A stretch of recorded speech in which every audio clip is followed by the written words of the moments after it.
Salut, c'est Cyril de Web de Fou, j'espère que tu vas bien. Aujourd'hui, on se retrouve pour un nouveau podcast pour voir ensemble comment vendre sa base de données email. Tout simplement, aujourd'hui, on dit que c'est illégal de vendre sa base de données email à cause de la RGPD et je vais te montrer une différence dans ce podcast qui risque de changer et bouleverser ton business, crois-moi. Ça va être un podcast un peu particulier et tu vas apprendre énormément de choses. Avant ça, tu connais le truc, tu cliques sur le bouton s'abonner. Tu vas dans la description, il y a un lien, ça s'appelle Rejoins mes contacts privés, tu cliques dessus, tu mets ton email et tous les matins, tu reçois un podcast à forte valeur ajoutée avec des informations qui vont changer ta vie et ton business, crois-moi. Ok ? Allez, on y va. Aujourd'hui, j'ai décidé de te faire un podcast pour te faire réfléchir, mais au-delà de te faire réfléchir, je vais te poser une problématique qui va vraiment te perturber. Tu vois, je vais te donner une comparaison et je vais te demander de réfléchir quelques instants à la question que je vais te poser. C'est quoi la différence entre vendre sa base de données email au plus offrant, qui aujourd'hui est illégal avec la RGPD, on n'a pas le droit de revendre ses emails, par exemple moi la base de données j'ai pas le droit de te la revendre, c'est ce que la RGPD dit. Quelle est la différence entre revendre sa base de données email et vendre un fichier client? Et je te laisse réfléchir à ça, parce qu'aujourd'hui par exemple dans les sociétés, on peut revendre des fonds de commerce avec un fichier client et ce n'est pas illégal, et pourtant toi, ta base de données, moi ma base de données de Web de Fou, si je te la vends, si tu souhaites l'acheter, si je la vends en plus offrant, c'est illégal. Voilà, donc à ton avis, comment c'est possible?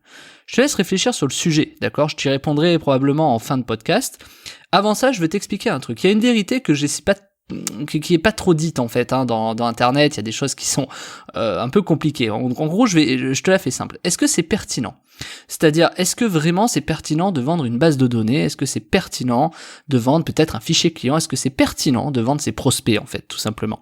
On assiste sur internet à quelque chose qui est de plus en plus véridique depuis la grande époque du big data, tout ce qui est upsell, cross-sell, je sais pas si tu connais les termes, upsell c'est de la vente supplémentaire et cross-sell c'est de la vente croisée donc, et c'est quelque chose qui par exemple, je te la fais très simple, t'as peut-être acheté un pull, ça t'empêche pas d'aller acheter les chaussures dans un autre magasin, donc si t'achètes un pull chez moi, peut-être que si je te propose des chaussures dans un autre magasin, tu vas l'acheter, ce qu'on appelle du cross-sell, je te la fais très simple. Donc du coup, est-ce que c'est pertinent, tu vois, parce que finalement, si moi je suis, je sais pas, une enseigne comme Etam Chaussures, tu vois, et que je vends mon fichier client à Devred, est-ce que c'est pertinent, tu vois? Peut-être que oui, tu vois, même très certainement que oui, d'ailleurs je te dis peut-être, parce que je te laisse réfléchir sur le sujet, mais bien sûr que c'est pertinent. C'est pertinent, mais est-ce que pour autant, c'est vraiment dans le cœur de cible? Non. Le truc, c'est qu'on a appris depuis des années, depuis la naissance du marketing, etc., de la psychologie, que en fait c'est pas vraiment un problème de, par exemple tu peux acheter un frigo et avoir besoin d'un téléphone ou acheter une paire de chaussures, tu vois, c'est pas vraiment le sujet.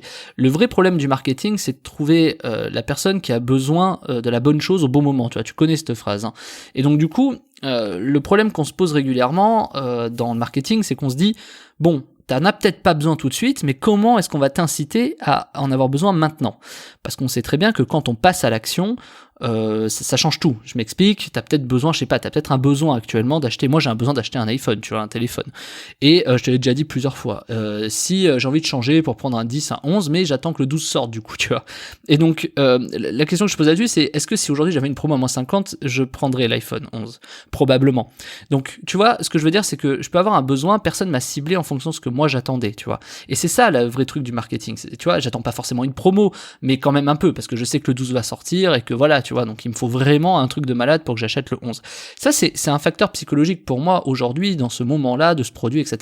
Mais j'ai plein d'autres produits, tu vois, par exemple, j'ai besoin de fringues aussi, je suis pas allé en acheter, parce que moi je m'en fous un peu des fringues, mais voilà, tu vois, il y a plein de choses comme ça. Et si je te dis ça, c'est pas anodin, c'est parce que du coup, imaginons si demain, je sais pas, t'as un revendeur, moi j'habite à Dubaï, donc t'as un revendeur de téléphone qui me fait une promo à moins 50 sur un iPhone 11, il a acheté le fichier client du gars où j'ai acheté une fringue, tu vois, et du coup il propose un iPhone. Si ça se trouve, tu vois, j'en ai besoin, il tombe pile au bon moment, et pourtant j'ai acheté peut-être un short, et le mec savait pas que j'avais besoin d'un iPhone, mais bizarrement il va pouvoir me contacter pour ça et je vais acheter. Tu vois ce que je veux te dire? Ça c'est le conditionnement que je veux te dire. Donc déjà, avant de te répondre à la question initiale de ce podcast, je veux vraiment te montrer quelque chose dans ces 3 minutes que je viens de te faire, c'est de te dire que c'est toujours pertinent d'avoir le fichier client de n'importe qui, c'est toujours pertinent d'avoir une base de données, peu importe ce qu'elle est, parce que de toute façon dans cette base de données tu auras des gens qui auront des besoins, et le vrai sujet marché, c'est que c'est à toi de les trouver. Alors après, on a créé des systèmes dans le marketing de persuasion, des systèmes, tu sais, les 3 secrets machin, ou bon, ça encore c'est moyen, mais tu vois, tout ce qui est les choses contre-intuitives, c'est-à-dire la meilleure façon de vendre, c'est de ne pas vendre, etc., etc., etc. Donc on va appuyer sur des biais cognitifs, sur des facteurs psychologiques, des biais de confirmation également. Par exemple, pour rallier à ta cause, tu vois, imaginons, moi si je veux rallier tous les complotistes du Covid-19, eh ben j'ai juste à, tu vois, à me mettre un peu dans le bain et balancer un truc de complot pour que tout le monde se rallie à moi. Et ça, c'est un biais de confirmation qui est hyper important, puisque c'est la première étape de la vente, à savoir créer un biais de confirmation. Et pourquoi je te dis ça? Ce qu'on appelle en vente, j'entends pas trop sur tous les infopreneurs et tout, ils le disent pas trop, mais moi ce que j'ai appris en vente quand j'étais plus jeune, ce qu'on appelle les oui apéritifs. Et les oui apéritifs sont hyper importants parce qu'ils permettent de conditionner la personne. Tu vois, on parle de techniques de marketing, on te dit ouais, parle des problèmes de tes prospects, de tes machins, etc. Il y a un truc qui marche vraiment dans la vente, hein, je te donne au passage la petite technique, c'est vraiment que ton client se dise oui carrément au départ. Tu vois, c'est pour ça qu'on traite en marketing, on te dit en copywriting de parler des problèmes de tes clients et de absolument parler au départ de leurs problèmes réguliers pour qu'ils s'identifient. Bon, en fait c'est très simple, t'es même pas obligé de parler de leurs problèmes, t'as juste à avoir leur confirmation. Et quoi de plus facile pour une confirmation que de créer un biais de confirmation des choses évidentes, tu vois. Je suis sûr que tu as besoin de manger, tu vois, tous les jours. Je suis sûr que tu as besoin d'aller aux toilettes pour évacuer ce que tu manges. Et puis je suis persuadé que tu sais que tu as besoin également de faire du sport, tu vois, pour pouvoir te sentir en bonne santé. Et malgré que tu manges mal, tu sais que tu as envie de manger sainement.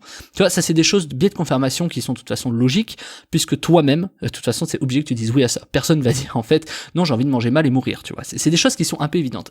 Et pourquoi j'ai passé 3 minutes encore à te raconter un truc comme ça? Pour t'expliquer qu'en fait, peu importe ce que tu vends, tu vois, je t'ai créé tu vois, je sais pas de quoi t'as besoin, mais t'as déjà eu des oui apéritifs dans ce que je viens de te dire. Et donc du coup, ces oui apéritifs de bah oui, je veux manger sainement, bah oui, je veux machin, bah oui, je veux truc, bah oui, bah déjà t'es plus apte à écouter ce qui va suivre. Et là, tout ce podcast que je viens de te faire en 7 minutes, c'est quelque chose que je vais t'expliquer pour te dire que peu importe d'où tu sors ou peu importe d'où tu viens, et t'as peut-être acheté un fringue hier, t'as peut-être acheté une télé avant-hier, ou t'as peut-être acheté, laisse-moi un dernier truc, une paire de chaussures aujourd'hui, tu vois, j'en sais rien, mais tu vois, t'es chez moi. Et donc, ça n'empêche pas que demain, si j'achète toutes les bases de données de la Terre, j'aurai finalement tous mes futurs clients dans cette base de données. Tu vois ce que je veux dire? Donc en fait, il faut pas croire que parce que le gars a acheté une chaussure chez Etam, qu'il peut pas être client chez toi. Mais peu importe ce que tu vends, qu'on soit bien d'accord, hein, peu importe ce que tu vends.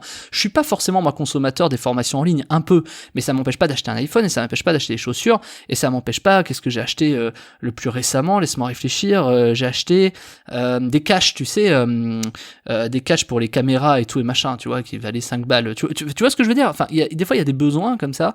Voilà, tu vois, enfin, c'est un peu, c'est pour te dire que c'est pas parce que la base de données n'est pas qualifiée ou qu'elle n'est pas nichée qu'elle n'est pas bonne, tu vois.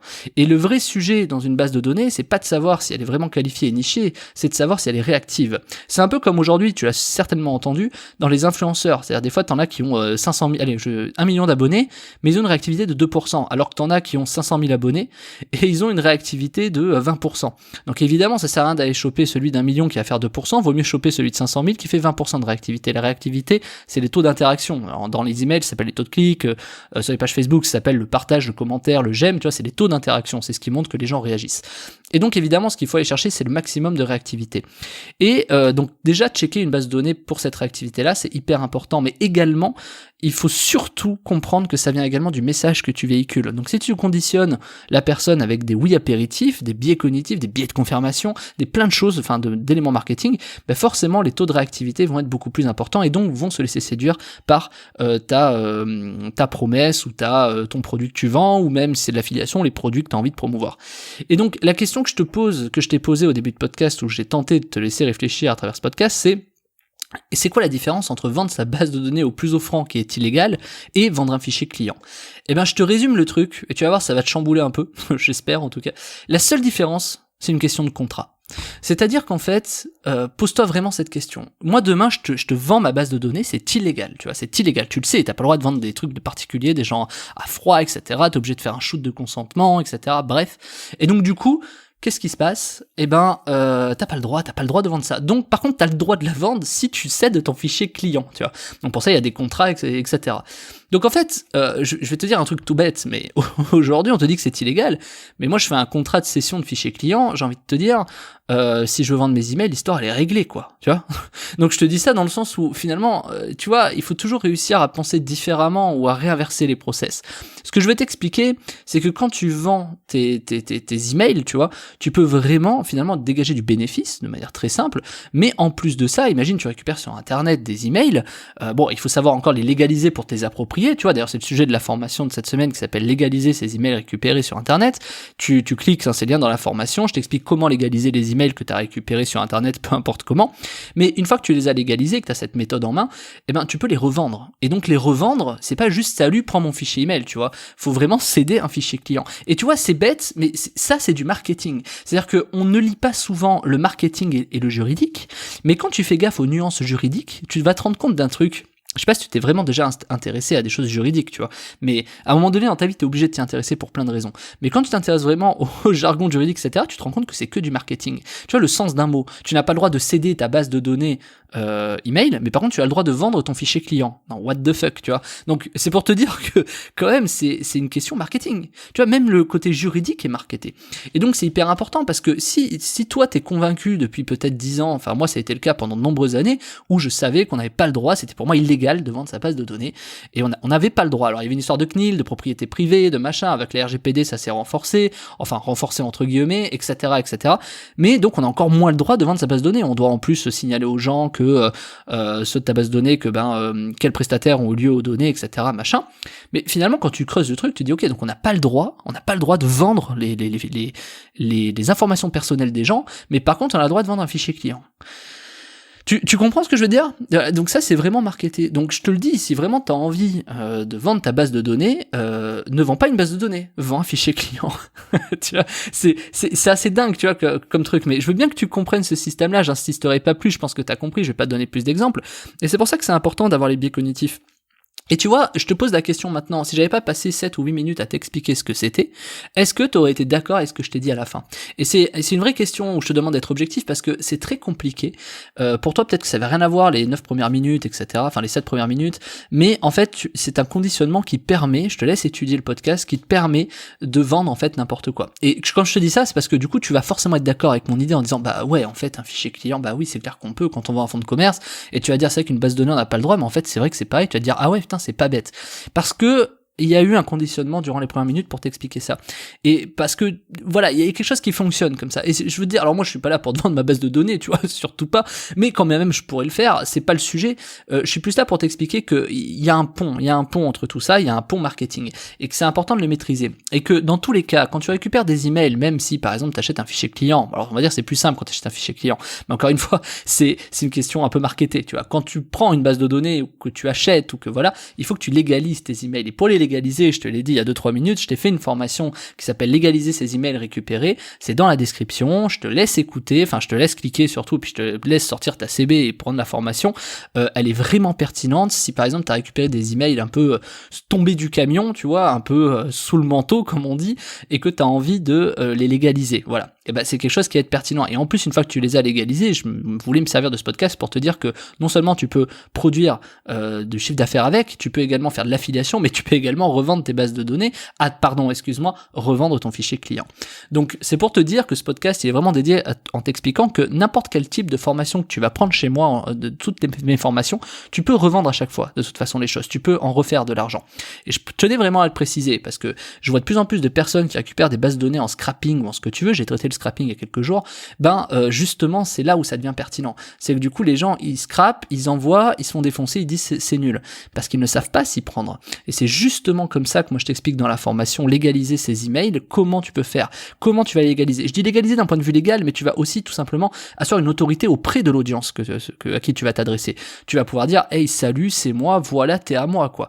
Et donc les gens vont acheter. Donc en fait dans tous les cas c'est une méthode qui fonctionne, que en plus tu pourras peut-être revendre à tes clients. Bref je t'en dis pas plus, le podcast est déjà bien assez long. Je voulais vraiment te montrer ça et je te laisse cliquer sur la formation qui s'appelle légaliser ces emails récupérés, même si tu les as récupérés en Black Hat ou autre machin. Bref légaliser ces emails récupérés sur internet.